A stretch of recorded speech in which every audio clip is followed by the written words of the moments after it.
Lake George Battlefield Moments, a production of the Lake George Battlefield Park Alliance, preserving our area's incredible history. A weekly feature on 93.5 FM and live streaming at lakefm.com. Here's the president of the Lake George Battlefield Alliance, John Denuzzo. Ready, Bruce? Yeah, I'm ready. Okay. Hi, everyone. This is John Denuzzo, the Lake George Battlefield Park Alliance. I'm joined by Bruce Venter, a trustee of the Lake George Battlefield Park Alliance, author of The Battle of Hubbardton and several other works, and CEO of America's History LLC, the premier history touring company in the United States, I venture to say. On the radio with Bruce, we talked a bit about some of his favorite books and books he'd recommend that people read or purchase for others on the Revolution and on the French and Indian War. Bruce, could you briefly just recap the two favorites you mentioned there, and then maybe we'll talk about a couple others? Sure.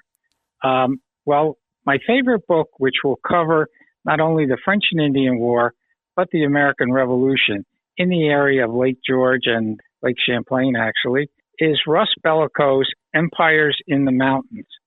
And it's been out for a while, but it is comprehensive. And what I like about it is Russ is a researcher extraordinaire. I mean, he's been to Canada. He's been all over the country. His footnotes are to die for. And he has extensive notations, and he covers the whole gamut of the era from all of the 18th century in the Lake George area. And now it's a dense book. I don't want to, it's not written by a journalist. You know, sometimes you get these journalists writing history books and, you know, the prose is flowing and it's easy to read and everything like that. Russ is more academic in style, but why it's so important is he covers a lot of territory in maybe 400 and some pages. You can take his research to the bank, so to speak. He really has done a lot of work. The only drawback, I think, is that he uses contemporary maps rather than having maps, you know, designed for the book. And so some people may have a problem with that. If he's discussing a battle, they might want a more modern map. Other than that, his descriptions and the sources that he uses are just exemplary. I was going to say the contemporary maps, by that you mean maps that were written in the 18th century or developed in the Correct. 18th century, not modern Yes. times. Right. Okay. Right. And you had another one in mind, I know. Yeah, I like David Preston's book, Braddock's Defeat. I don't know if people know this, but that particular book won the Gilder Lehrman Award, which is a $50,000 prize in military history books. That's a tough road to get one of those awards. David did that a few years ago, and what he did is he looked at Braddock's march from Alexandria, Virginia, all the way out to the Monongahela, and he used a very unique approach because he got access to French archives, and so he was able to look at primary sources written by Frenchmen who were involved in that campaign. And so he puts a different slant on the Braddock campaign as opposed to previous writers. And I think that's what solidified the award for him. His prose are very good. He's a professor at the Citadel in South Carolina. His specialty is the French and Indian War. I've had him do a couple of tours for me, including Braddock's Defeat. And he's a marvelous tour guide, too, and lecturer. If you ever see a seminar where he's going to speak, make sure you go to it because he's an excellent speaker. But I would say he broke new ground with his book, and he gave us a lot of information about Braddock's Defeat. So you learn a lot. Those are two great ones. Thank you, Bruce. How about some others? Any that focus more on the American Revolution you'd recommend? Well, let me just do one more on the French and Indian War. I would highly commend Ian Steele's Betrayals.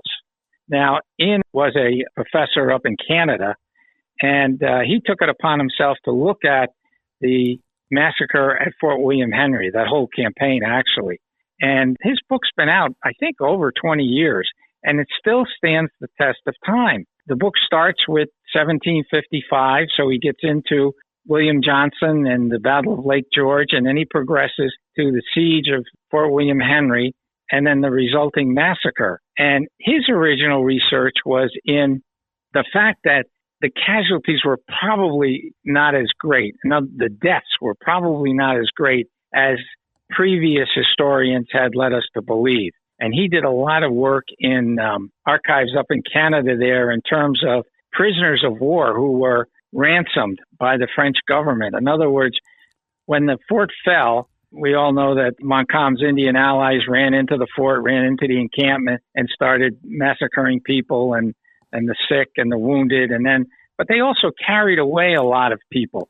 And those people were brought up Lake George, up Lake Champlain, or down if you prefer, because of the way it flows. And they ended up selling these captives to the governor of Canada. And then these captives eventually made their way home. Well, he is able to document that the numbers of actual men and women, even children who were killed, is a lot lower than before his book came out. It's really a good book. It's an academic book, but I would highly recommend it. I use it all the time. The lower numbers you're referencing are for the massacre at Fort William Henry, correct? Yes, right. Yep. Okay. Now, in terms of the American Revolution, we are very, very lucky to have two books come out in recent years, within the last few years, on the Saratoga campaign. One was Kevin Weddell, who wrote The Complete Victory. Kevin is an historian at the Army War College in Carlisle, Pennsylvania. He's a colonel, retired colonel in the Army, and he also received his PhD from Princeton. His book also won the Gilder Lehrman Award for military history, and it's just a fantastic book. Kevin deals with command and control issues. He deals with the politics of the campaign, both the military politics and the political politics of the king and his ministers over there. So it's a very, very good book. Anybody interested in Saratoga has to read that book. At the same time, Eric Schnitzer wrote an excellent narrative of the Saratoga campaign, and it came out at about the same time. His book was called Don Triani's Saratoga Campaign. It's a little different in terms of a book. It's a little bit more expensive than your average book. It runs about $50 or $60 retail.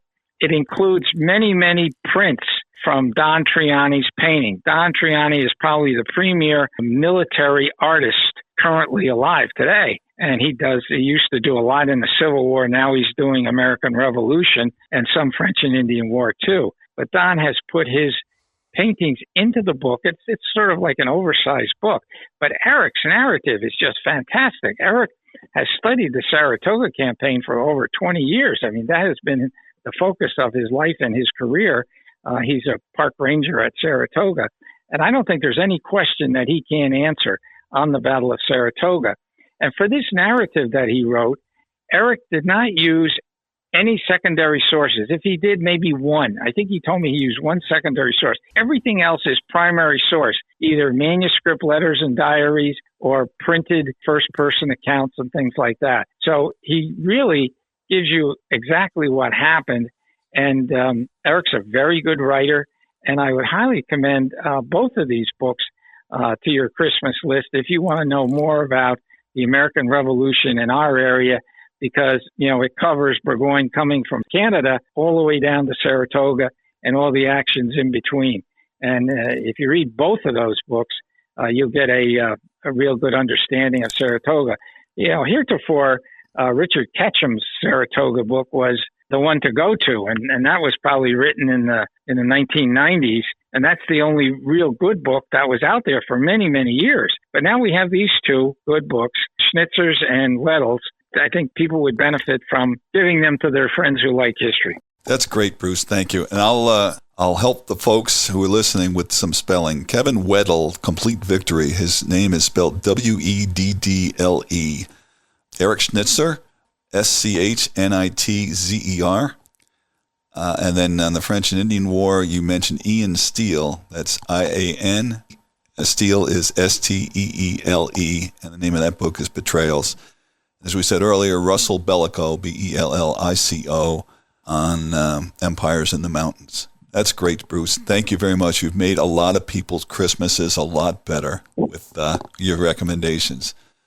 I understand you'll be coming north for the holidays yourself? Yeah, I'll be coming up on the 23rd, and I'll be up for a week. I'll be staying in Albany. We have a lot of friends and relatives up there. Most of them are up there, so I'll be making some visitations. And sorry I'll miss you. I think you'll be south of the border, right? Yes, exactly. Yeah.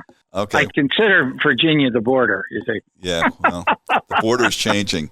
Well, thank you, Bruce, and Merry Christmas to you and Lynn. We'll talk to you soon. Okay, Merry Christmas to everyone. Lake George Battlefield Park Alliance website, www.lakegeorgebattlefield.org, for any further information you want on the work of the Battlefield Park Alliance.